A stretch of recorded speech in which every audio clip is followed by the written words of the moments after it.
नमस्कार, सगरमाथा टेलिभिजनको प्रस्तुति एसटिभी च्याटमा यहाँलाई स्वागत छ। म सुनिल दाहाल। स्टेट पार्टनरशिप प्रोग्राममा नेपाली सेना जोडिएपछि अहिले सबैको चासोको विषय यतातर्फ केन्द्रित भएको छ।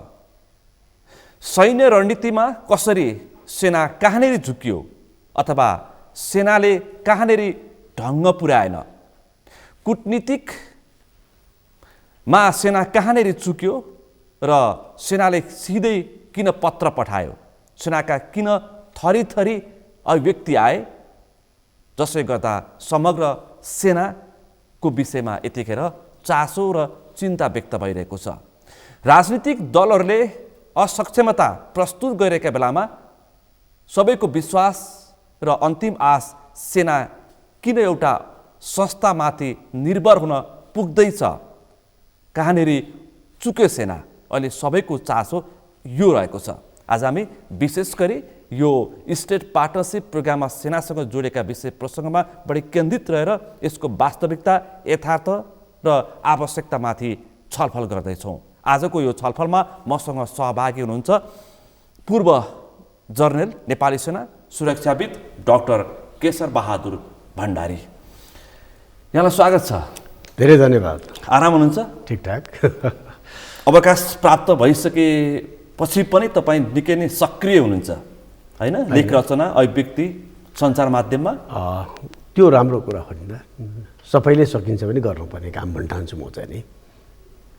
धेरै अवकाश प्राप्त सेनाका प्रमुखहरू कोही के गर्छन्, कोही के गर्छन्, कोही विदेशमा गएर छोराछोरीसँग बस्छन्, कोही निष्क्रिय भएर बस्छन्, तपाईँ चाहिँ सक्रिय हुनुहुन्छ। खैर, अब विषय प्रसङ्ग लागौँ। खास विषय प्रसङ्ग यही छ, यो स्टेट पार्टनरशिप प्रोग्राम एसपीपीपी अहिले सबैको चर्चाको विषय बनेको छ। आम नागरिकको सबै चासोको विषय छ, किनकि यो सिधा सेनासँग जोडियो, सुरक्षासँग जोडियो। अझ भन्नुपर्दाखेरि मानिससँग यतिसम्म चिन्ता व्यक्त गर्न थालेका छन् कि अब अमेरिकी सेना आउँछ र नेपालमा बुट बजार छ, उस अनुसार उसको सुरक्षा अनुसार नेपाली चल्नुपर्छ। अब सुरक्षाको हिसाबले नेपाली सेनाको पन्जाबाट उम्कियो। त्यही हो अवस्था, डाक्टर साहब? यो चाहिँ नि अब ठिक छ, अब यो मिडियाले अलिक बढी नै यसको लागि यो गर्छन्। यति बिना साह्रो सोच्नु चाहिँ नि त अतिशयोक्ति हुन्छ, 100%। एउटा चाहिँ नि सकारात्मक पक्ष मैले कसरी देख्छु भनेदेखि, सबैतिर चाहिँ नि निराशाको अवस्थामा एउटा मात्र आस्थाको केन्द्र, जुन तपाईँले पनि भन्नुभयो, यो भरपर्दो संस्था भनेको अहिले नेपालमा तुलनात्मक हिसाबमा नेपाली सेना मात्र एउटा यस्तो संस्था बाँकी रह्यो जो चाहिँ नि खास कसैको पनि प्रभाव, खास गरी राजनीतिक प्रभावबाट अहिलेसम्म जोगिएको छ र आफ्नो साख, आफ्नो अब प्रोफेसनलिजम यसलाई चाहिँ उसले मेन्टेन गर्न सकेको छ, आफ्नो सिस्टममा चलिराखेको छ र कसैको प्रभावमा परेर चाहिँ नि बहकिने अवस्था आजसम्म आएको छैन। अब बाछिटा नपर्ने भन्ने कुरा म भन्दिनँ, तर चाहिँ नि यो मात्रै संस्था अब सबैको आशाको केन्द्र। तपाईँले अघि भने जस्तै यो अन्तिम एउटा भन्नुपर्ने आशको कुरा पनि गरेको, विश्वासको कुरा गरेको हुँदाखेरि म यो आम जनताको आश विश्वास सेनाप्रति भएकोमा चाहिँ नि एकदम म सकारात्मक हिसाबमा लिन्छु यसलाई। किन यो यस्तो चाहिँ नि क्रेडिबिलिटी विश्वास पाउनु भनेको ठुलो सौभाग्य हो सेनाको लागि।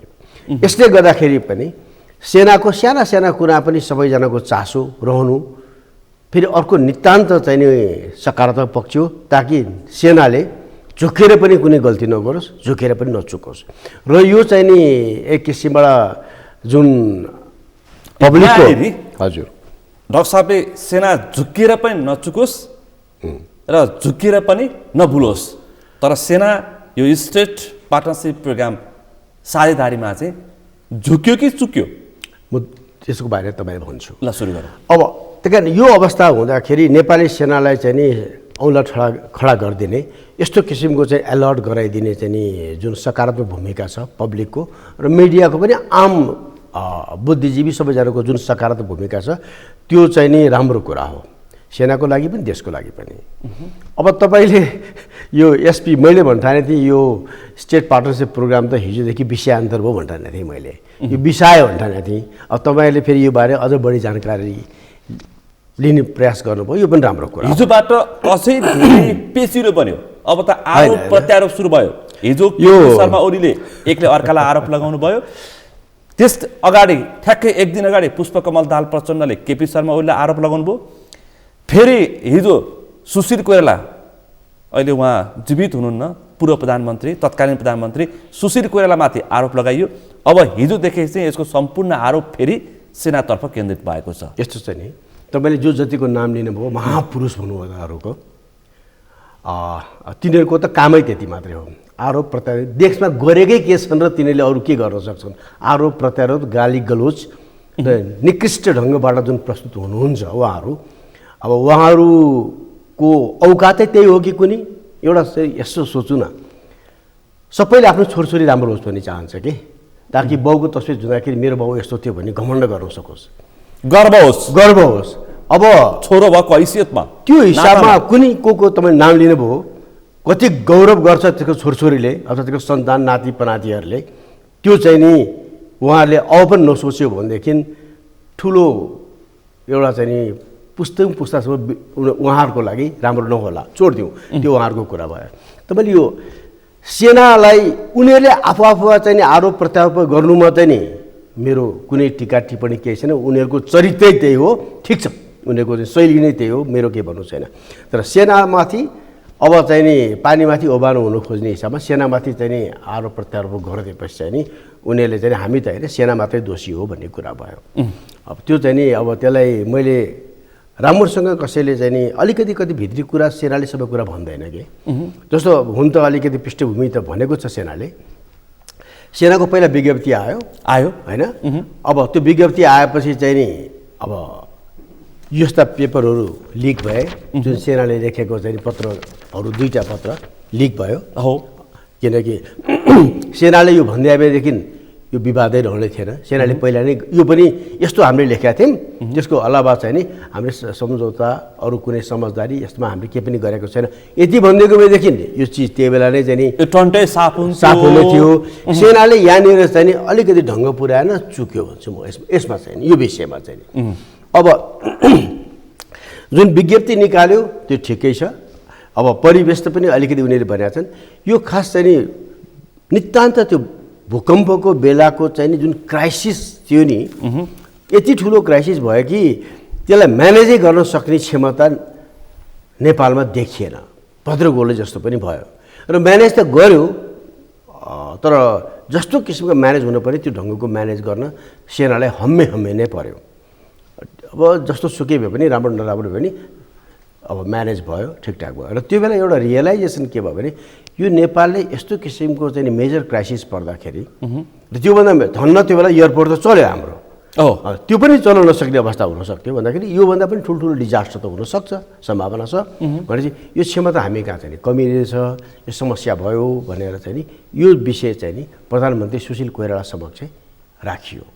मतलब विभिन्न मिटिङहरू त्यो बेला त कति मिटिङ हुन्थ्यो नि, यस्तो क्षमता विकास त हामीले गर्नै पर्यो भनेर चाहिँ उहाँमा चाहिँ गर्दाखेरि उहाँको चाहिँ नि अति सिम्पल मान्छे सुशील कोइराला प्रधानमन्त्रीज्यू, सोझो मान्छे, सिधा मान्छे, उहाँ चाहिँ नि साँच्चै भने अहिलेका जस्ता चाहिँ नि नेताहरू छैन, उहाँ साधारण सिम्पल मान्छे नै हो, स्ट्रेट फरवर्ड हो। उहाँले के उहाँले कस्तो भनिदिनु भएको छ भनेदेखि मैले बुझेअनुसार जिन्दगीभर प्रजातन्त्र स्थापना गर्ने मैले लडियो, जिन्दगी त्यसमा बिताइयो, बुढो भयो, यस्तो व्यवस्थापन सेवासन भन्ने कुरा त खै हामीले त कहिले सोच्न पनि सकेनौँ, सोच्न पनि भएन। त्यही कारण यो एकदम महत्त्वपूर्ण कुराहरू छ, यसबारेमा केही गर्नुपर्छ, कसरी गर्ने के गर्ने भन्ने कुरा त्यहाँ विभिन्न चरणको छलफल, यता कुराकानी, फर्मल इन्फर्मल कुरा हुँदाखेरि यो अवस्था आएपछि अब कसरी चाहिँ नि डेभलप गर्ने त क्यापासिटी डेभलप गर्ने यस्तो क्राइसिस हुँदाखेरि थुप्रै देशका चाहिँ नि यहाँ सेनाहरू थिए आफ्नो रिसोर्सेस लिएर आएका, त्यो बेला चाहिँ नि सबभन्दा भरपर्दो अमेरिका भयो। अनि अमेरिकासँग चाहिँ के गर्ने त, हाम्रो चाहिँ सहकार्य त छ, तर अब कसरी यो त्यसले पुगेन, अब हाम्रो क्यापासिटी कसरी इन्हान्स गर्ने नेपाली सेनाको र नेपालकै भन्ने सिलसिलामा अमेरिकनले चाहिँ नि कस्तो सल्लाह दिएको थियो भने हाम्रो केन्द्रीय सैनिकले चाहिँ नि यस्तो काम खास गर्दैन, यस्तो काम गर्ने भनेको चाहिँ नि स्टेटको चाहिँ नि नेसनल गार्डले गर्छ, किनकि उनीहरू यसको विषयमा चाहिँ नि विज्ञ पनि हुन्, विज्ञता पनि प्राप्त गरेका छन्। उनीहरू कस्तो रिसोर्स चाहिन्छ, कसरी गर्नुपर्छ भन्ने कुरा अमेरिकन सेन्ट्रल गभर्मेन्टको चाहिँ नि अब आर्मी भनौँ न कोबाट त्यस्तो किसिमको सुझाव आएपछि यो केन्द्रीकृत आर्मीले गर्ने होइन, यो गर्ने चाहिँ नि स्टेट उसको गार्डले गर्ने काम हो, नेसनल गार्डले गर्छ भने त्यो भनेपछि ल त उसले त्यही विषय उनीहरूसँगै सम्पर्क गर्नुहोस् भन्ने सल्लाह दियो। ल त्यही गर्ने सिलसिलामा फेरि कति कुरा विभिन्न कुरा भयो होला। अनि सबैतिर पुगेपछि के भने यो सेना रहेछ, सेनालाई त सेनाले चिठी लेखिदिनु ठिक होला नि, कि तपाईँले कुरा बुझ्छ, तपाईँहरूको चाहिँ भाषा पनि मिल्छ, कारण सेनाले चिठी लेख्दाखेरि ठिक होला भन्ने हिसाबमा चाहिँ नि अनि सेनालाई सरकारबाट उसले चिठी लेख्नुहोस् न त भनेर राजेन्द्र छेत्री चिफले त्यो बेला चिठी तत्कालीन प्रधान सेनापति राजेन्द्र बहादुर छेत्रीले पत्र पठाउनु भयो। उहाँले पत्र पठाउनु भयो। त्यसैले उहाँले लेख्नु भएको छ सरकारको आदेशअनुसार, सरकारको आदेशअनुसार डाक्टर साहब प्रति प्रश्न गरेँ यही नै ठिक यही ठाउँमा सेना चुक्यो। सेनाले रक्षा मन्त्रालय मार्फत या परराष्ट्र मन्त्रालय मार्फत पत्र पठाउनु पर्थ्यो, किन बढी जान्ने भएर रक्षा यही समस्या भयो। बढी जान्ने सेना हुँदाखेरि जहिले पनि सेनाले मार खान्छ, सेना बढी जान्ने हुनु मिल्दैन। यो चाहिँ नि रक्षा मन्त्रालय, परराष्ट्र मन्त्रालय, प्रधानमन्त्री कार्यालय सबैले चाहिँ नि तपाईँहरू सेना हो, सेनामा लेखिदिनुहोस् न, तपाईँहरूको भाषा मिल्छ, कुरा बुझ्छ, तपाईँले करेस्पोन्डेन्स गरेको, तपाईँले चाहिँ डायलग गरेको चाहिँ नि मोर प्रोडक्टिभ हुन्छ भनेर उहाँहरूकै आदेशअनुसार लेखेको हो कि उहाँले लेख्नु पर्ने त उहाँले ल उसले हामी लेखिदिन्छौँ भने भए राम्रो हुन्थ्यो। तर उहाँले सेनालाई लेख भन्यो, किनकि अर्को सेनालाई चिठी लेख्ने हिसाबमा चाहिँ नि तपाईँहरू चाहिँ डिल गर्नुहोस् भनेर उहाँले दिएको जिम्मेवारी हो। आर्मी बढी जान्ने भएर चाहिँ नि गरेको होइन, आर्मी बढी जान्ने भएर गरेको होइन, राज्य सञ्चालक यिनै राजनीतिक दल नै दलमा चाहिँ राज्य व्यवस्थाको चाहिँ नि सञ्चालक भने परराष्ट्र मन्त्री तत्कालीन प्रधानमन्त्री सुशील कोइरालाको निर्देशन भन्दा पनि सहमति हो नि। प्रधानमन्त्री हुनुहुन्थ्यो, उहाँले रक्षा मन्त्रालय, परराष्ट्र मन्त्रालय सबैसँग धेरै चरणको कुरा भएको छ, फर्मल इन्फर्मल मैले भने यस्तो बेला चाहिँ उसले चाहिँ सेनाले लेख्नु भन्ने किसिमको उहाँहरूबाट सहमति भयो। सहमति भएपछि सेनालाई लेख्नु भनेको हुँदाखेरि सेनाले लेख्या हो, सेना जान्ने भनेर लेख्या होइन। सेनाले यसो भन्न सक्थ्यो नि त, यो त कूटनीतिक विषय पनि जोडिन्छ, त्यसकारण हाम्रो विभागीय मन्त्रालय, रक्षा मन्त्रालय या परराष्ट्र मन्त्रालयबाट पत्र पठाउँ भनेको भए सेना त्यहाँ जोगिन सक्थ्यो नि। सेना नजोगिने कारणै के छ र भनेको यो आदेश सरकारको आदेश जस्तो as authorised by the government of Nepal भनेपछि सरकार जवाफदेही हो कि यसमा सेना चाहिँ नि चुक्यो भन्ने कुनै कुरा पनि छैन, सेना जोगिनु पर्ने पनि कुरा छैन।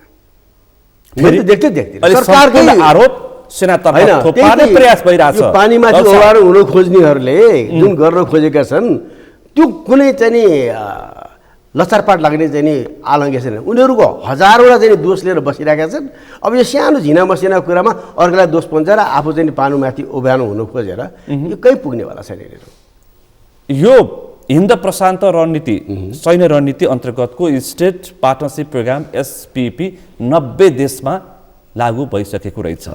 अहिले पछिल्लो समय उसको वेबसाइटमा देख्न सक्छौँ हामी, यही छ श्रीलङ्का र नेपाललाई 1919 मा उसले त्यो पनि रोस्टरमा राखेको छ। नेपाल यसको सदस्य हो, यो स्टेट प्रोग्राम अन्तर्गतको सदस्य हो भनेर राखिसके पछाडि यो विषय चाहिँ सेनाले पत्तो कतिखेर पाए त? अब जोडियो नि, एउटा भूकम्पको समय अथवा भूकम्पको विपदको बेलामा पत्र पठायो, तर जान अनजान सेना यहाँ आएर जोडियो। डाक्टर साहब जोड्यो होइन त? जोडियो। अब जोडिसकेपछि सेना कहाँनिर चुक्यो? प्रश्न त्यहाँनिर छ। अब यस्तो छ, चुकेको यहाँ पनि चुकेको छैन। जस्तो दुईटा चाहिँ नि चिठी लेखियो। एउटा चाहिँ 2015 मा लेख्यो। अब त्यो बेला सुशील कोइरालाजी चाहिँ नि प्रधानमन्त्री पदबाट बाहिर भएपछि ओली प्रधानमन्त्री हुनुहुन्थ्यो। त्यो केही दिनको फरक छ, मेरो हिसाबमा 10-15 दिन कतिको फरक छ। त्यस बेला चिठी लेख्यो एउटा 2072 कार्तिक 10 गते तत्कालीन प्रधान सेनापति राजेन्द्र बहादुर छेत्री मार्फत उहाँले सही गरेको पत्र गएको हो। त्यो उहाँले सही गरेको पत्र जाँदाखेरि सबै विकास भएको सुशील कोइरालाजीको पालीमा पत्र लेख्ने बेला ओलीजी प्रधानमन्त्री हुनुभयो मात्रै हो, र प्रधानमन्त्रीले यसबारे जानकारी नहुने भन्ने कुरा भएन। फेरि यस्तो छ, 2072 असोज 25 गते प्रधानमन्त्री नियुक्त हुनुभयो KP शर्मा ओली, पत्र कार्तिक 10 गते गयो भनेपछि जब 15 दिनको फरक भयो, केपी शर्मा ओलीले भन्नुभएको छ, हिजो मात्रै तपाईँले पनि सुन्नुभएको छ, मलाई पत्तो छैन, मलाई सिन्हाले जानकारी दिएको छैन। तपाईँले राजनीतिक नेताहरूको कुरा पत्याउनुहुन्छ? नेतृत्व कसले गर्छ मुलुकको? आशा गर्नु पर्यो, होइन पर्यो। होइन गर्नु त गर्छ नि। तपाईँ जस्तो चाहिँ मिडियाले यति वर्षदेखि झेलिराख्नु भएको छ, भोगिराख्नु भएको छ, कुन चिज यिनीहरूले भनेको चाहिँ पत्याउने र कुन चिज भनेको नपत्याउने भन्ने तपाईँले नै चाहिँ आँकडा गर्नुभयो होला नि।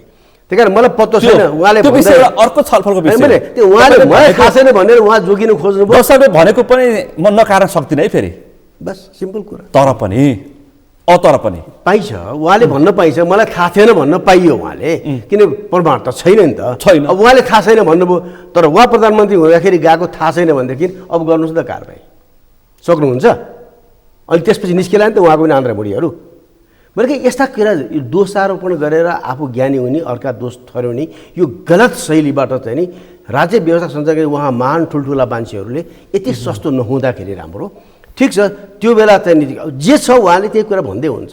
मलाई थाहा थिएन, त्यही कारण सबै दोष सुशील कोइराला, सबै दोष सेनालाई भनेर चाहिँ नि उहाँहरू ठुलो भएर चोकिन खोज्नु चाहिँ नि नभए त्यो बेला प्रधानमन्त्री पनि एकाउन्टेबल हुनु पऱ्यो नि, चाहे जानोस् चाहे नजानोस्, उसको पाले भएपछि ऊ एकाउन्टेबल हुनु पऱ्यो। त्यही कारण यस्तो कुरा नगरौँ, यो जरुरी छैन। यो कुरा गरेर के अर्थ पनि लाग्दैन, कहीँ पुगिँदैन। तर त्यो के भने दोस्रो पालि जब चाहिँ नि सेनाले चिठी पठायो, तागता लेटर 2017 मा, यही चिठीलाई कोट गरेर तागता लेटर पठायो। त्यो दुईचोटि चिठी पठाएपछि अमेरिकनको अब भनाइ कहाँनिर रह्यो भनेदेखि अझै पनि स्पष्ट पार्छु, एउटा मसँग मिति छ, त्यसपछि डाक्टर साहबलाई भन्न सजिलो हुन्छ। प्रमुख प्रतिपक्ष एमालेका अध्यक्ष केपी शर्मा ओलीको नेतृत्वमा सरकार भएकै बेला 72 मा सरकारकै अनुमतिमा सेनापतिले पत्र पठायो भनेर एउटा पत्र सार्वजनिक भयो है। त्यसपछि अब फेरि आरोप अर्कोतर्फ छ, तत्कालीन प्रधानमन्त्री माओवादी केन्द्रका अध्यक्ष पुष्पकमल दाहाल भएको बेला 74 मा फेरि पत्र गएको छ वैशाखमा, र अब चाहिँ कांग्रेस पार्टी सभापति प्रधानमन्त्री शेरबहादुर देउवाले यसलाई अन्तिम रूप दिने प्रयास गर्नुभएको छ। यही खुलासा भयो, यही छ समस्या, यो एकातर्फ भयो। अब डाक्टरले भन्न सक्नुहुन्छ खास कहाँनिर समस्या देखियो, खास कहाँ समस्या हो? यस्तो छ कि मैले हेर्दाखेरि यो केही समस्या होइन। सुन्नुहोस् है, किन भन्नुहोस् न, किन तपाईँले यति अति रञ्जना गरिदिनुहुन्छ नि, अहिलेसम्म यो के बिग्रिया छ त? ल एसपिपी नै आयो भने पनि यो कहाँ के बिग्रिएको छ त?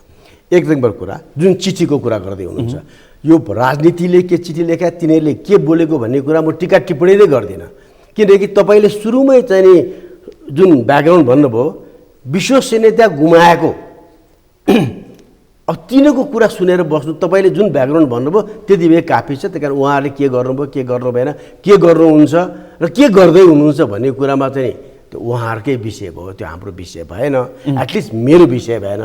मैले डिफेन्ड गर्नु पनि छैन, मैले प्रत्याहार गर्नु पनि छैन। अब यो चिठी लेखेको विषयमा चाहिँ नि अब यो चाहिँ नि फेरि चाहिँ नि शेरबहादुर देउवावासीले अगाडि बढाउनुपर्छ। अब हाम्रो पुष्पकमल दाहाल उहाँले भन्नुभयो, शेरबहादुर देउवाले भन्नु, यो उहाँहरूको विषय भयो कि छोडिदिनुहोस् त्यो विषयमा।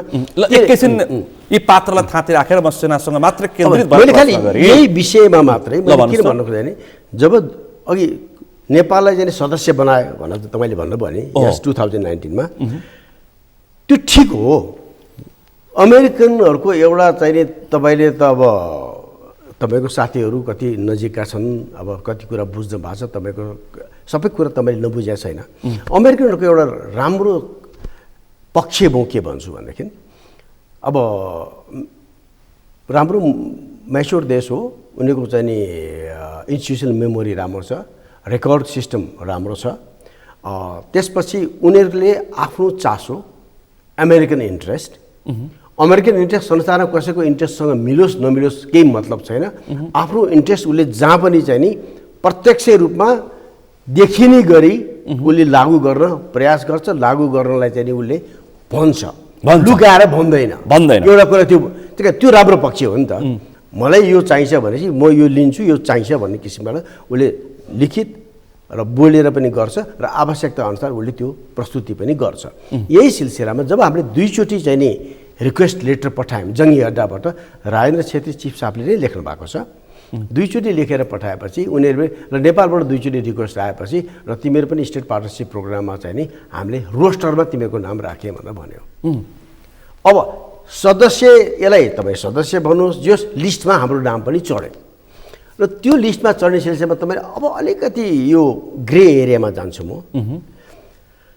प्रदीप गेवालीजी परराष्ट्र मन्त्री हुनुहुँदाखेरि उहाँ चाहिँ नि अमेरिका जानुभएको थियो होइन, 18मा होला जस्तो लाग्छ मलाई।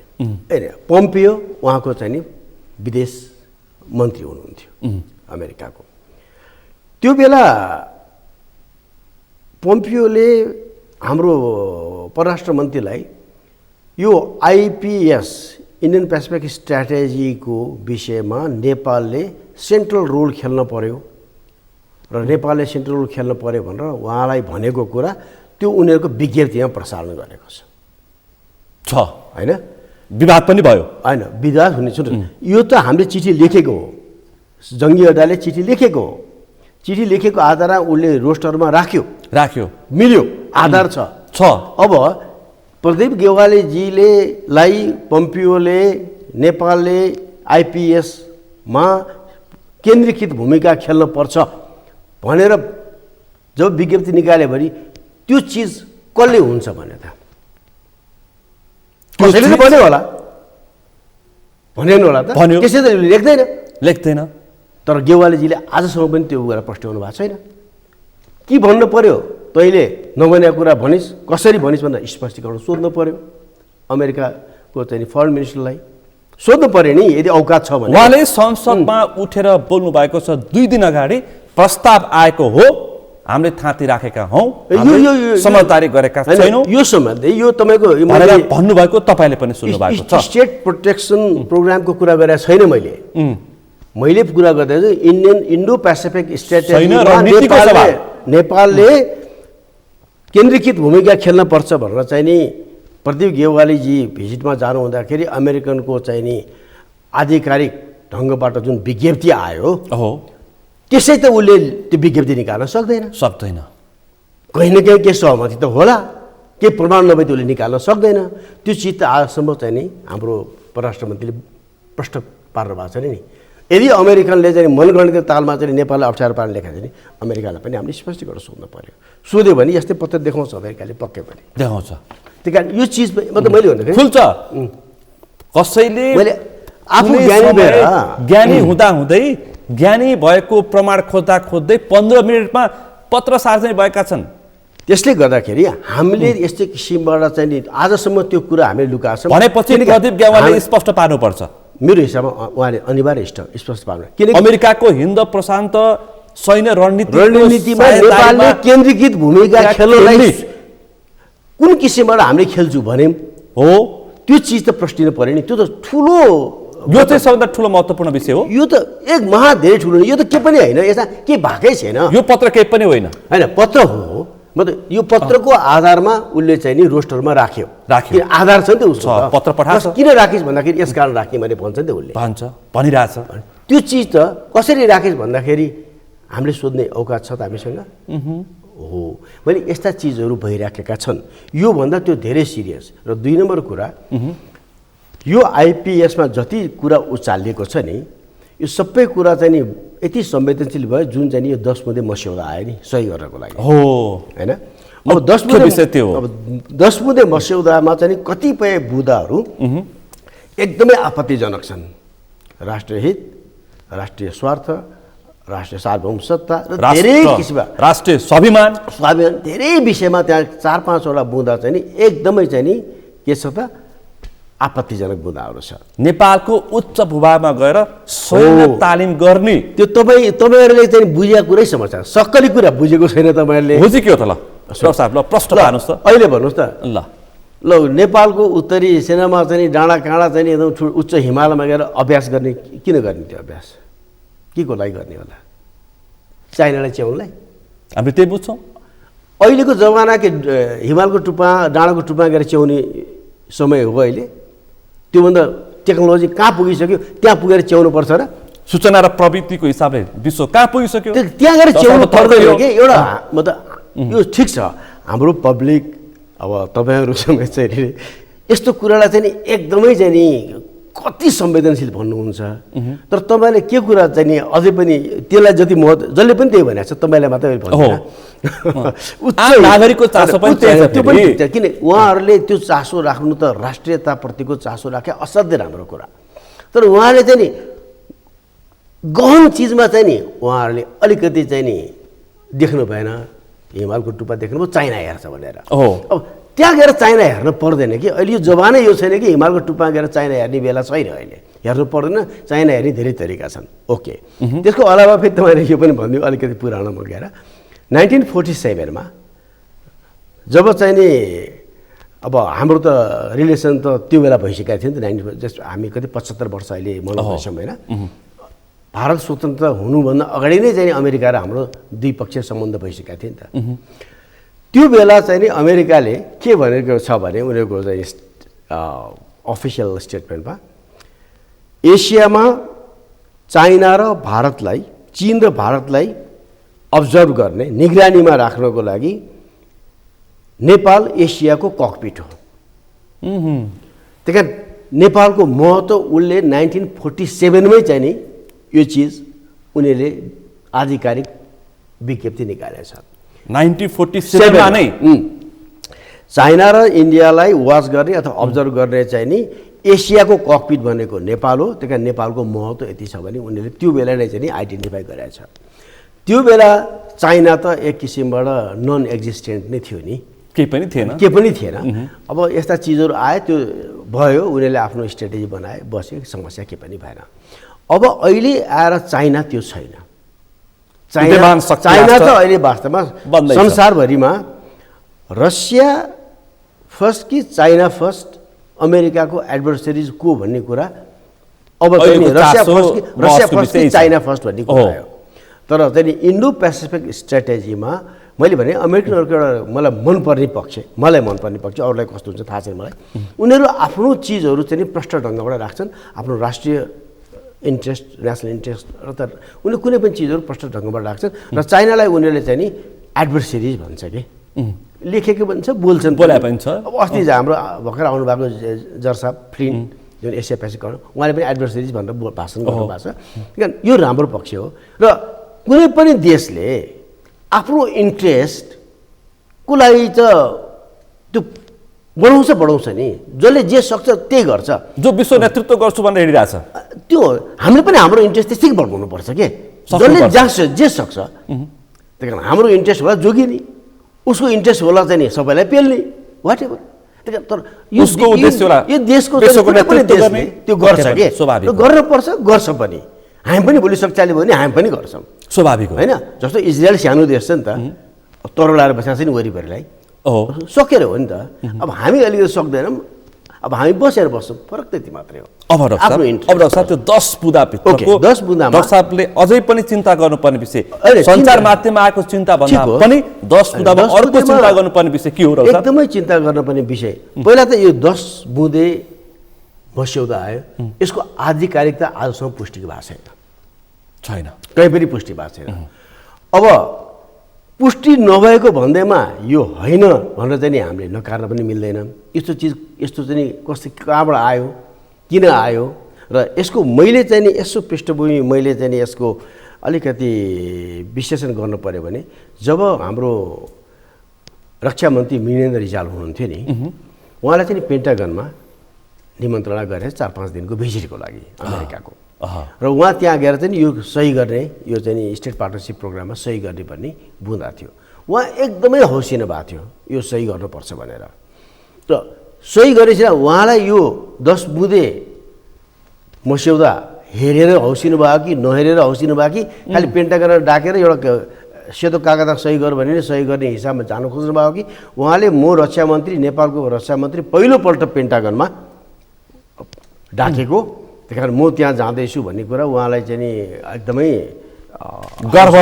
गर्व भयो उहाँले के किन भन्नुभयो र चाहिँ यो सही गर्नुपर्छ भन्ने हिसाबमा उहाँ जानुभयो सायद त्यो बेला चाहिँ नि यो मस्यौदा आएको थियो कि आशंका थियो कि मस्यौदा नहेरिकन उहाँ सही गर्छु भनेर त चम्किन भएन होला र यो मस्यौदा हेरेर पनि सही गर्छु भनेर चम्किनु भयो भने उहाँ जस्तो फेरि राष्ट्रघाती नै कोही हुँदैन बेइमानी मात्रले पुगेन राष्ट्रघाती हो त डक्टर वीरेन्द्र रिजाल राष्ट्रघाती यदि उहाँले हैन यदि उहाँले जानी यो चीज गर्न खोज्नु भएको हो भनेदेखि गर्न पाउनु भएन, गर्न खोजेको हो भने पनि उहाँ ठिक मान्छे होइन, राष्ट्रको लागि ठिक मान्छे भएन।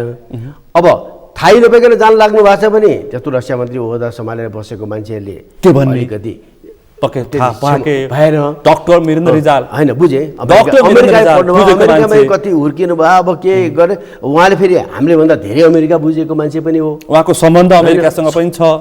त्यसले गर्दाखेरि त्यो यो 10 बुँदे जुन मस्यौदा सायद उहाँलाई थाहा थियो कि यसको आधिकारिकता आजका दिनसम्म पुष्टि भएको छैन होइन। अमेरिकी दूतावासले होइन भनेर झुट हो भनेर भनिसकेको अवस्था पनि छ। फेरि आधिकारिकता नै पुष्टि नभएकोमा हामी धेरै कुरा गर्दैछौँ, तर पनि गर्नुपर्छ। विषयहरू चाहिँ फेरि सत्य नजिक छन्, फेरि सत्य नजिक छन्, मलाई लाग्छ गम्भीर छन्। जुन यो मस्यौदा आयो, यो मेरो जाने गट फिलिङ भनौँ न, मस्यौदा यो साँच्चीकै हो, साँच्चीकै हो, मतलब हुनुपर्छ।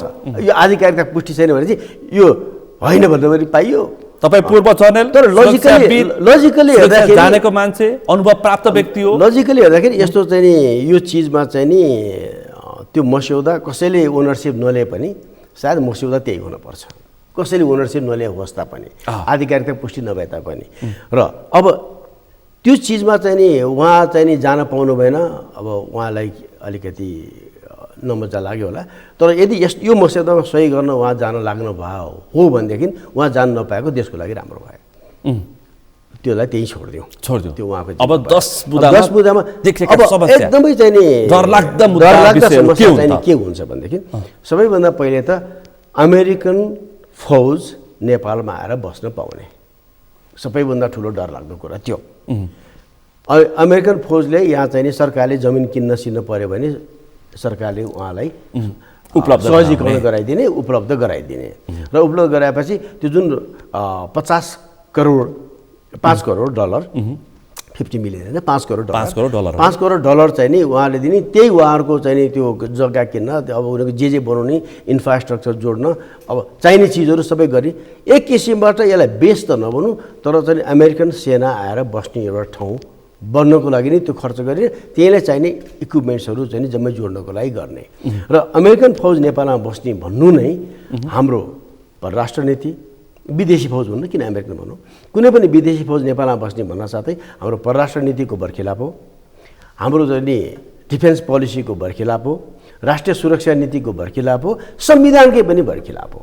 र कुनै पनि किसिमबाट यो चिज हाम्रो राष्ट्रको कुनै पनि पोलिसीसँग कम्प्याटेबल विषय होइन, र यो चिज सबैभन्दा खतरनाक कुरा त्यो छ। 2 नम्बर सुरक्षा उनीहरूलाई नै नेपाल सरकारले प्रदान गर्ने भनेर चाहिँ नि लेखिए तापनि उनीहरू हात हतियारसहित बाहिर निस्किन पाउने आफ्नो सुरक्षाको भन्ने त्यहाँ प्रावधान छ। अब सबैभन्दा चाहिँ नि संवेदनशील आपत्तिजनक बुँदाहरू यिनीहरू हुन्। अब ड्युटी फ्री दिने, अब डाँडाको टुप्पा गरेर एक्सर्साइज गर्ने, सहकारी गर्ने, यी चिजहरू खासै त्यसले केही लसारपाट लाग्दैन। एक आपसको चाहिँ नि अब क्षमता विकास, अब लजिस्टिक सपोर्ट भनेपछि अब नेपालको सबैभन्दा समस्या नै लजिस्टिक्समा कमजोरी भएको र ज्ञान सिपमा कमजोरी भएको हुँदाखेरि 72 को भैँचालोमा त्योभन्दा ठुल्ठुला समस्या आयो भने नेपाललाई चाहिँ समस्या पर्छ। त्यही कारण त्यो क्षमता विकास गर्ने कुरा सकारात्मक हो, फेरि त्यो हुन्छ। जुन नेपाली सेनाले लेखेको चिठीमा त्यही मात्रै छ। अब यो 10 बुँदेमा भात चिठी विषय 10 बुँदाको मुख्य विषय भनेको अमेरिकी सेना, विदेशी सेना, अब त्यो अमेरिकी नै भनौँ न, ठिक छ, अमेरिकी सेना नेपालमा क्याम्प बनाएर बस्ने विषय चाहिँ महत्त्वपूर्ण हो। त्यो चाहिँ राष्ट्रघात हो, त्यो चाहिँ राष्ट्रघात हो। यसलाई सबैभन्दा हाम्रो राष्ट्रमा त्यो हुनै नसक्ने, कहीँ पनि नमिल्ने चिज त्यो गर्न दिनु भनेको नेपाललाई ठुलो आपत्तिजनक कार्य हुन्छ। किनभनेदेखि सोच्नुहोस् न, 17वटा चाहिँ चेकपोस्ट, भारतको 17वटा चेकपोस्ट निकाल्नलाई चाहिँ नि राजा महेन्द्रको पालामा कति दुःख गर्नु पर्यो। अझै त काला पानी बाँकी छ, सकिएको छैन। भनेपछि मालदिव्समा भारतीय सेना बसेको 90 को ताका त्यहाँ कुसु हुन लाग्यो भनेर, विद्रोह हुन लाग्यो भनेर भारतीय सेना गएर बस्यो। त्यो बस्दाखेरि आजसम्म भारतीय सेना निस्किएको छैन। मालदिव्समा कु हुन लाग्यो भन्ने कुरामा नेपाली सेना पनि जान लागेको थियो सहयोग गर्न। नेपालीसँग त्यस्तो हवाईजहाज नभएर मात्र नगएको त्यो बेला। यहाँ तयारी नै थियो उड्नको लागि, नेपाली सेनाको होइन, किनकि मालदिप्सलाई समस्या पर्दाखेरि त्यहाँ चाहिँ गएर हामीले चाहिँ नि उनीहरूलाई सहयोग गर्नुपर्छ, यो विद्रोहीहरूलाई चाहिँ दमन गरिदिनुपर्छ भन्ने हिसाबमा नेपाली सेना पनि तयारै भएको थियो। त्यो बेला जानलाई तयार एयरमार्क भएको थियो। अब तर हामी जाने चाहिँ माध्यम भएन, लजिस्टिक्सको कुरा आयो त्यहाँनिर पनि। मैले भने यस्ता अर्को दृष्टान्त, हजुर, यो कोसीको विपद आउँदाखेरि वाणिज्य दूत बसेको थियो भारतको, निकाल्नको लागि कति समस्या भयो। त्यही त अस्तिको दृष्टान्त यो, केही वर्ष अगाडिको। सिभिलियनको कुरा हेर्छु भने सैनिक अवस्था जाँदै जाँदैन के एउटा कुरो बुझ्नु पनि, किन काला पानीको त अहिलेसम्म हाम्रो त्यहाँ सधैँ छ नि। इराकमा अमेरिकन सेना बसेको छ, उसको निस्किने सम्भावनै छैन। इराकले अस्ति नै एकचोटि सरकारले अहिले दोहोरो ढङ्गबाट र तिमीहरू चाहिँ नबस, सरकारको निर्णय भएको छ भनेर अलिकति पेल्न खोज्दाखेरि अमेरिकनले सोझो भन्थे, ल निस्किने हो भने हामीले आज जे जति खर्च गर्ने तेरो देशमा सबै तिर्ता भनेपछि इराकै बेचे पनि पैसा तिर्न पुग्दैन। भनेपछि यो यति संवेदनशील विषयमा कसैले पनि जापानमा छ, कोरियामा छ, त्यहाँ फरक परिवेशमा किनभने अलाइ हो के। जापान, कोरिया, थाइल्यान्ड थुप्रै अलाइ देशहरू छ नि त, अमेरिकन अलाइ भन्छ नि। तिनीहरू चाहिँ नि त अमेरिकन बेसै हुन्छ त्यहाँ त। कुनै पनि अलाइड कन्ट्रीमा अमेरिकाको दुईवटा छ, अलाइ एन्ड पार्टनर भन्छ कि हो। अलाइ देशहरूमा चाहिँ नि उसको सैनिक गठबन्धन हुन्छ, सैनिक बेसै हुन्छ। त्यही कारण यो जापान, कोरिया तपाईँले भन्नुभयो, अब थाइल्यान्ड आदि इत्यादि त्यहाँ हुनु स्वाभाविक हो। त्योसँग यहाँ हामीले कम्पेयर गर्न मिलेन, त्यो गलत उदाहरण हो। र मान्छेले चाहिँ नि त्यो मैले त्यहाँ सुने, अब त्यहाँ बस्या त्यहाँ त सार्वजनिक सत्ता चाहिँ उनीहरूको कम्प्रोमाइज भयो त, सक्यो त भनेर बुझेका मान्छेले त्यस्तो किसिमको प्रतिक्रिया दिइरहेछन्। अब होइन, यो बुझेर बुझ पचाएपछि त केही उपाय छ?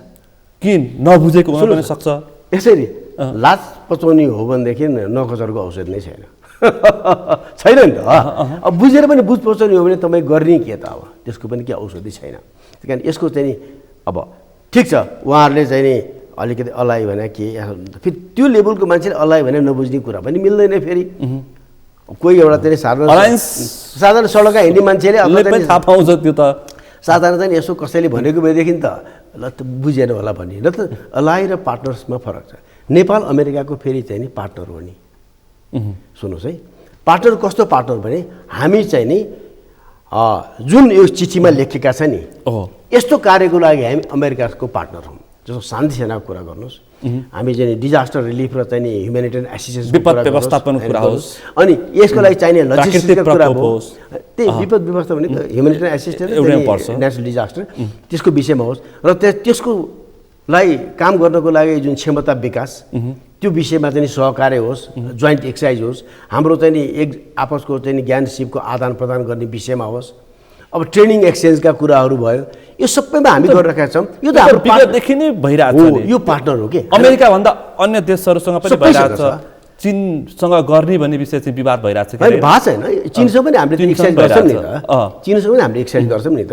अब हामीले एक्सर्साइज फरक गर्छौँ। अमेरिकासँग चाहिँ हामी ह्युमेनिटेरियन एसिस्टेन्स र यो डिजास्टर रिलिफमा गर्छौँ भनेदेखि, अनि हाई अल्टिच्युड वारफेयरमा हामी सँगसँगै एक्सर्साइज गर्छौँ। जुन टुप्पा त अहिले पनि हामीले कतिचोटि लगिसकेका छ त अमेरिकनलाई। मैले यसमा मात्रै भएर लग्ने कुरा आउँदैन।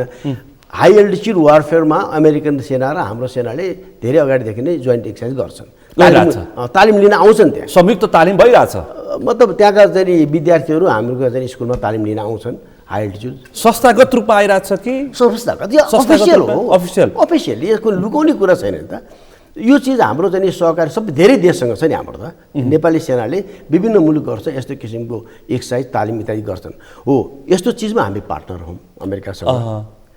तर हामी अलाइ होइनौँ के, हामी अलाइ नभएको कारणबाट हामी अलाइड हुन मिल्दै पनि मिल्दैन। हामी कुनै सैन्य समूहको सदस्य मिल्दै सक्दैनौँ, मिल्दैन र हुनु पनि भएन र त्यो गर्ने मान्छे चाहिँ राष्ट्रघात गरेमा ठहरिन्छ। त्यो चाहिँ सिधै राष्ट्रघात हुन्छ नि, किनकि त्यो किनभने हाम्रो कुनै पनि पोलिसीले त्यसलाई चाहिँ सपोर्ट गर्दैन के, अथवा साथ दिँदैन। भनेपछि 10 बुँदाको अत्यन्तै महत्त्वपूर्ण विषय भनेको चाहिँ त्यो डाँडामा पुग्छ भन्ने कुरा महत्त्व होइन।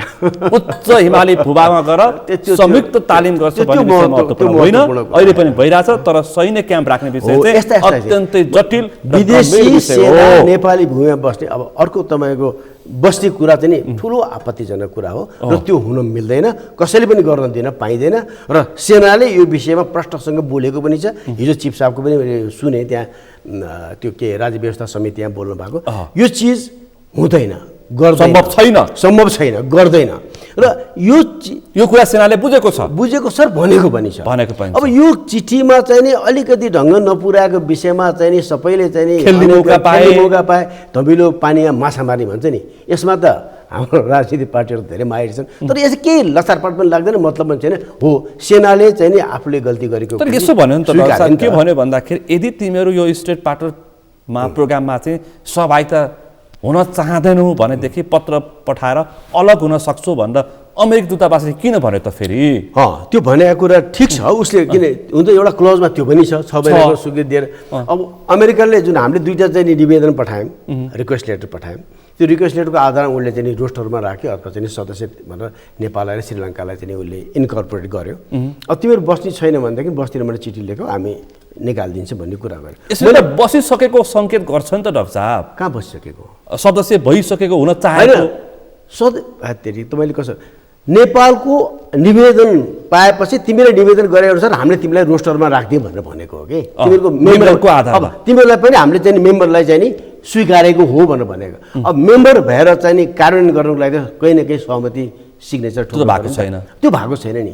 सायद यो 10 बुँदे चाहिँ नि त्यसैको लागि आएको हो र त्यो चिज अहिलेसम्म आदि उनीहरूले पनि यो होइन भनेर भनिरहेको छ। ओनरसिप कसैले लिएको छैन, तर पनि यसमा जे छ केही न केही सत्यता छ, हुनुपर्छ। र यसमा जे छ त्यो कतिपय चिज आपत्तिजनक छ र यो सेनाले लेखेको चिठीको मात्रै कुरा गर्नु भने यसमा खास आपत्तिजनक कुरा केही छैन।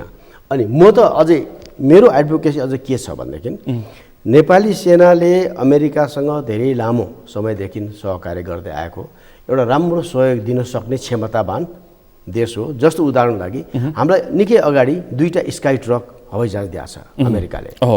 त्यो कसो भने हामीसँग पहिला स्काई भ्यान भन्ने 2टा हवाईजहाज थियो, बेलायती हवाईजहाज थियो।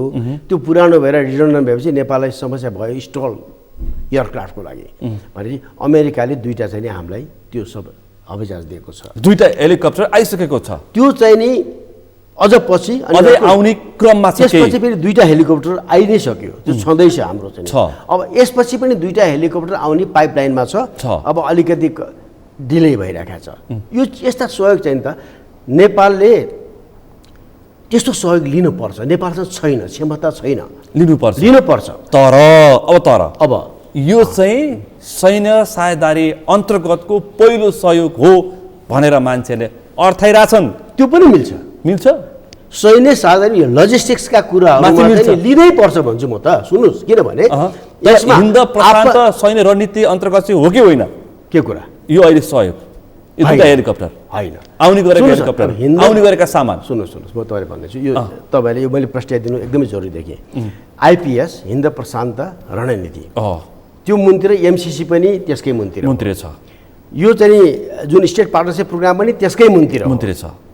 यी सबै हुन्, तर त्यसका जति छन् यसमा चाहिँ नि हामी पार्टनरको हिसाबमा हामीले सहयोग लिने हो। हामीलाई चाहिने, हामीलाई मिल्ने, हाम्रो राष्ट्रिय हित र राष्ट्रिय चाहिँ नि चासो अथवा इन्ट्रेस्टका विषय, भाइटलिटीका विषयमा कम्प्रोमाइज नहुने किसिमबाट एज ए पार्टनर तालिम गर्ने भनौँ, शान्ति सेनाको कुरा, यी सबै चिजहरू हुन्छ। र हेलिकप्टर सेलिकप्टर आउने पनि यही लजिस्टिक्स क्यापासिटी इन्हान्स गर्नको लागि हो, हवाईजहाज यस्ता चिजहरू। यसको मतलब हामी पार्टनर हुँदाखेरि नै इन्डो पेसिफिक स्ट्राटेजीमा हामी छिर्यौँ भन्ने होइन। तर अमेरिका त्यही अर्थाइरहेको छ। होइन, अर्थ्याएको छैन। तपाईँ हामीले चाहिँ नि गलत अर्थ्याएको हो नि त। यो हिन्द प्रशान्त सैन्य रणनीति अन्तर्गतकै स्टेट पार्टनरसिप प्रोग्राम भन्छ, 100% हो नि। अनि एमसिसी पनि त्यसकै अन्तर्गत हो भन्छ, अनि त्यसअनुसार नै हाम्रो सहयोग प्राप्त भइरहेछ। अनि कसरी यहाँनिर कन्फ्युज छ क्या डाक्टर साहब? अलिक क्लियर पारिदिनु पर्यो। यसमा चाहिँ नि as a partner short military support लिन चाहिँ नि केही पनि फरक पर्दैन। नेपालले लिनै पर्छ, सबैसँग लिइराखेको छ नि। अमेरिकासँग लियो भन्दैमा धेरै ठुलो चाहिँ नि लिने बित्तिकै हामी सहयोगी पात्र भएन। पार्टनर त हो भने कस्तो कुरा गरे तपाईँले? हामी पार्टनर हो, यसमा त दुविधै छैन। हामी अलाइ पो होइन त, हामी सैनिक गठबन्धन पो गएको छैनौँ। हामी सैनिक गठबन्धनमा गएर चाहिँ अमेरिकन सेना र नेपाली सेनाको गठबन्धन भएर सैनिक चलाउने होइन। त्यसमा हामी कहिले पनि जान मिल्दैन, जान सक्दैनौँ, जानु हुँदैन। अमेरिकाले यी सबै 3वटा अङ्गहरूलाई एउटै अङ्ग हो भनिसकेपछि त्यस अन्तर्गत आएको सहयोगलाई हामीले होइन भनेर कसरी विश्वास गर्ने त? त्यस अन्तर्गत विभिन्न हुन्छ नि। एउटा चाहिँ तपाईँको सफ्ट मिलिट्री सपोर्ट भयो होइन, जस्तो एउटा चाहिँ नि hard military support, lethal military support हो। हामी नजाने भनेको लिथल मिलिट्री सपोर्ट हो भनेपछि त्यो हामी अलाइ नहुने हो, सैनिक गठबन्धन नजाने हो। पार्टनरसिपमा जानेलाई र हामीलाई चाहिने चिज मात्रै लिनुको लागि त कुनै पनि आपत्तिजनक कुरा छैन, हुँदैन। यो चाहिँ हाम्रो तर्क हुन सक्छ, हाम्रो तर्क होइन। तर उसले चाहिँ त्यस अन्तर्गत राखिसके पछाडि त राख्नेमा के हुन्छ ल भन्नुहोस् त?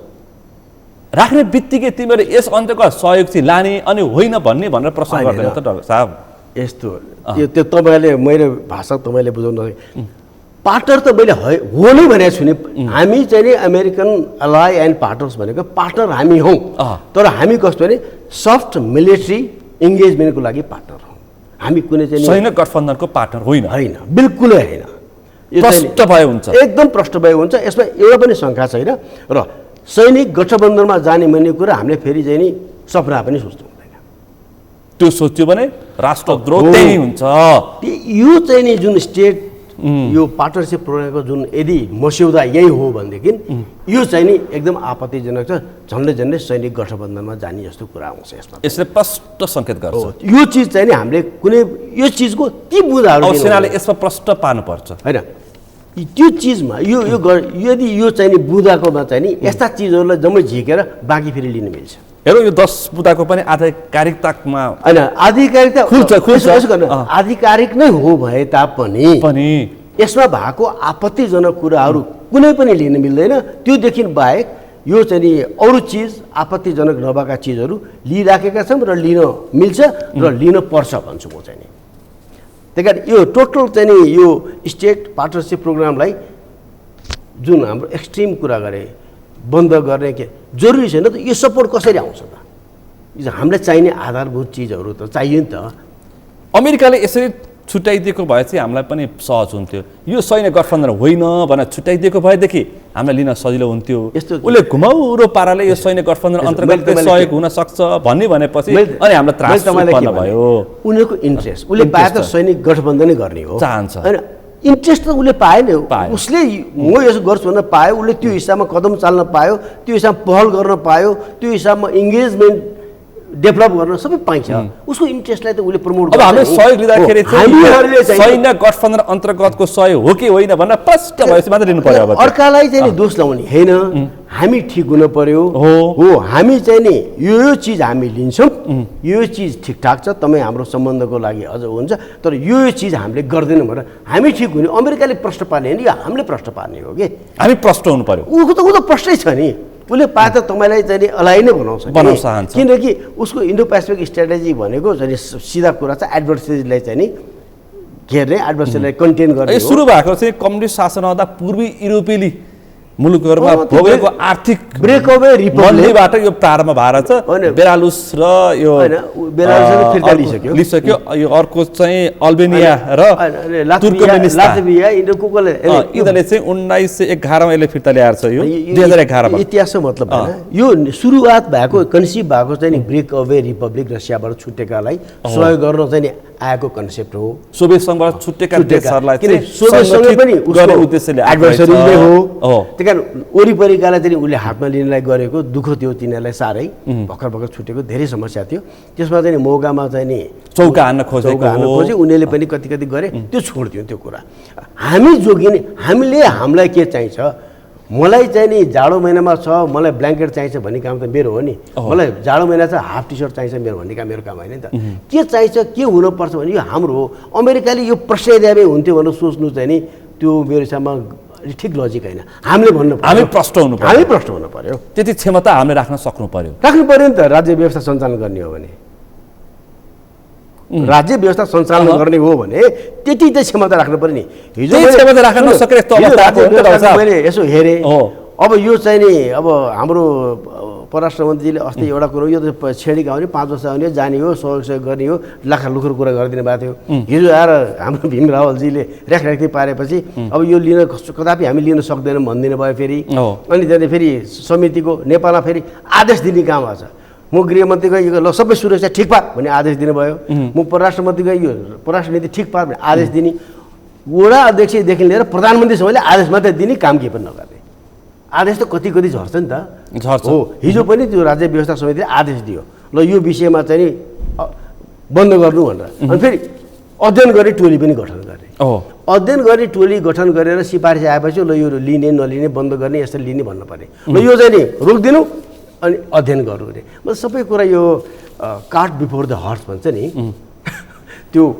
हजुर एउटा कूटनीतिकको पनि थोर बहुत जानकार, सुरक्षाको पनि थोर बहुत जानकार, लामो समय सुरक्षा फोर्समा बसेको मान्छे, नेपाल चाहिँ अब जबरजस्त है, जबरजस्त कूटनीतिक चङ्गुलमा फस्दै गएको चाहिँ हो है।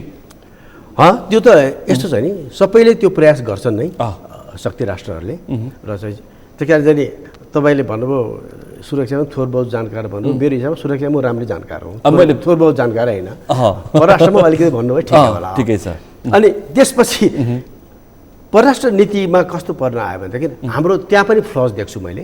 हाम्रो परराष्ट्र नीति भनेको छिमेकीसँग हुने परराष्ट्र नीतिको एउटा आयाम हुनु पर्यो, एउटा दायरा हुनु पर्यो, र छिमेकदेखि बाहेक अरू कुनै पनि देशसँग हाम्रो चाहिँ नि परराष्ट्र नीति र सम्बन्धको आयाम फरक हुनु पर्यो। त्यो पनि सबैसँग फेरि एउटै होइन, वान मोडल फिट्स अल भन्ने कुरा हुँदैन। इभन छिमेकी दुईवटासँग पनि हाम्रो चाहिँ नि आयाम चाहिँमा त्यो पनि कस्टमाइज चाहिँ हुनुपर्छ। र यो अर्को तेस्रो मुलुकसँगको हाम्रो सम्बन्ध र कुनै पनि सहकार्य अथवा जेसुकै गरौँ त्यसले हाम्रो छिमेकीलाई फेरि नकारात्मक असर पार्ने काम गर्न हामीले मिल्दैन। यो यति कुरा बुझेर यदि हामीले हाम्रो परराष्ट्र नीति चलाउँछौँ भनेदेखि हामीलाई राम्रै हुन्छ, हुनुपर्ने पनि त्यस्तै लाग्छ मलाई चाहिँ नि। अब सुरक्षाको विषयमा आउँदाखेरि किनभने जस्तो मैले भने हामीले चाहिँ नि भारतीय सेनाको चाहिँ नि झन्डै 121 जना जति मान्छेलाई नेपालको राजदूतावासभित्र बस्ने स्वीकृति दियो हाम्रो एकजना प्रधानमन्त्रीले। अब त्यो गलत हो कि त्यो दिन मिल्दैन नि त। गलत हो, एकदम गल्ती हो नि। धन्न त्यो त मिलिट्री उसकै चाहिँ एमएसभित्र बसेको छ र समस्या भएन, किनकि उसकै जमिन भयो नि त्यो त। अब तैपनि उसले चाहिँ नि त्यो बेलादेखि चाहिँ नि हतियारधारी चाहिँ नि सुरक्षा गार्ड लिएर निस्किन्छ, त्यो पाइँदैन नि त। त्यो पाइँदैन नि त, हामीसँग स्वीकृति लिनु पऱ्यो नि त। त्यहाँको राजदूत निस्किँदाखेरि उसले आफ्नै चाहिँ नि सुरक्षाको लागि मेरो हतियारधारी फौज लिएर म निस्किन्छु भनेपछि नेपाल सरकारसँग स्वीकृति लिनुपर्छ। होइन भने नेपाल सरकारले चाहिँ नि डाकेर सोध्नुपर्छ हामीले सुरक्षा दिन्छु भन्दा पनि त्यसले कसरी निस्किन्छ भन्ने। यस्ता संवेदनशील विषय हुन्छन्। विदेशी सेना ल्याउने भन्ने कुरा एकदमै संवेदनशील। किन भन्दाखेरि मान्छेले त अब 2032 सालको खम्पा विद्रोहसँग पनि जोड्दैछन्। हो, खम्पा विद्रोहसँग जोड्दैछन् अहिलेको यो स्टेट पार्टनरसिप प्रोग्राम अन्तर्गत राखेर। अनि यो प्रश्न मैले किन गरेँ भने अन्तिममा चाहिँ केही समय अगाडि नेपाल भ्रमणमा आउनुभएका अमेरिकी उपविदेश मन्त्री ऊर्जा जिया चाहिँ ललितपुरको एकान्त कुना स्थित तिब्बती शरणार्थी क्याम्पमा छिरिसके पछाडि यो के हो त भन्ने प्रश्न चासोको विषय छ, जुन विषय फ्री तिब्बत मुभमेन्टमा हाम्रो उत्तरी छिमेकी मुलुकले सुन्न पनि चाहँदैन। हो, यही त हामी कूटनीतिमा मार खाएको कुरा यही नै हो। अब हामी चाहिँ नि कसैको चाहिँ नि चाकरी गर्ने र कसैलाई एलिनेट गरेको त्यहाँ छिमेकीसँगको हाम्रो कूटनीति अथवा चाहिँ नीति परराष्ट्र नीति कस्तो हुनुपर्ने र तेस्रो मुलुकसँग कस्तो हुनुपर्ने गम्भीर विषय हो कि होइन? एकदम गम्भीर विषय। र तेस्रो मुलुकसँगको चाहिँ नि हाम्रो नीतिले गर्दाखेरि एकजना छिमेकी अधिकारी एउटा इन्सिडेन्ट भयो, त्यो त एउटा गम्भीर विषय हो नि, धक्का त दूरगामी पर्न सक्छ नि। नीतिको कुरा गर्नुहोस् न, कुनै पनि तेस्रो मुलुकको सँगको हाम्रो सम्बन्धको कारणबाट हाम्रो छिमेकीलाई अप्ठ्यारो पर्ने वा चाहिँ नि नकारात्मक प्रभाव पर्ने चिज त्यस्तो किसिमको कूटनीतिक हामी अभ्यास गर्छौँ भने हाम्रो कूटनीतिक फेल भयो। अब तपाईँले जुन अस्ति आउनुभएको उपमन्त्रीको कुरा गर्नुभयो, यो आज राखी के भन्ने अमेरिकन, अब उहाँलाई अमेरिकाको मैले भने तपाईँ फेरि एउटा गरेँ अमेरिकाले के गर्छ भनेदेखि अमेरिकाको प्रश्न उसले चाहिँ नि वासिङटनमा बसेर तिब्बत नीति बनाउँछ कि पास गर्छ उसको हाउसले। तिब्बत सम्बन्धी नीति यस्तो हुन्छ भनेर उसले उहाँ पास गर्छ। पास गरेपछि उसले चाहिँ नि अब त राष्ट्रिय नीति पनि उसको लागि त त्यो लागू गर्न खोज्छ। स्वाभाविक हो, उसको लागि एकदम स्वाभाविक हो। र उसले यहाँसम्म पनि भनेको छ कि अमेरिकन नीतिमा यदि कुनै पनि देशमा मानव अधिकारमा यस्तै चाहिँ अति उच्छृङ्खलताको पराकाष्ठ भयो र अमेरिकनलाई पनि अप्ठ्यारो पर्ने अवस्था आए पनि त्यहाँ गएर हस्तक्षेप गर्न पाउने पनि उसको नीतिले पास गरेको छ फेरि उनीहरूले पास गरेर राखेको चाहिँ हो। अब त्यो चिज ऊ क्षमतावान छ र उसले त्यो लागू गर्न खोज्नु उसको प्राकृतिक चिज हो। उसको आफ्नो इन्ट्रेस्ट बढाउनु त हरेक देशले चाहन्छ र उसको पनि त्यस्तै छ र तिब्बतीयन नीति गर्छ।